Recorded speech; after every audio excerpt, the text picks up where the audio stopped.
But that's a big one. How are you reacting to the truth? I'm not a Pollyanna. A lot of you know me. I don't swing to enabling, but I don't swing to hardcore either. I'm in the middle. I'm a very fair parent. But I feel that when a child comes to you and tells you something that is really bad, but they told you the truth, that there is praise in there. Two things can exist at the same time. You can be upset and want to parent them. And I'm all for that. I'm all for consequences that make sense. But I'm also for the praise. I'm also for the, wow, that must have been really hard for you. Wow, that was not easy. And you know what? I am really proud. I hate what you did. What you did sucked.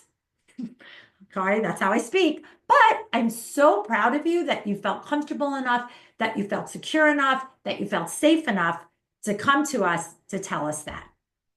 Two things can exist. Okay. So food for thought. Second reason why your kids lie is because it's easier than doing what they're being asked to do. Chew on that one for a minute. Here's another biggie. Okay, is that making you a little uncomfortable? It might, because here's what they say. You know what, Les? I get asked to do things and I don't know how to do it. And so it is much more work for me to try to figure it out than not do it, lie about it, and get the consequence that maybe I'll get, or sometimes I get, or I get it for a day, and then my parents forget about it because, I'm going to lose my phone for 2 weeks. But by tomorrow, that's gone. It's much easier for me. I might as well just lie and accept the consequence than it is to try to figure out what it is I'm supposed to do. Anybody have one of those?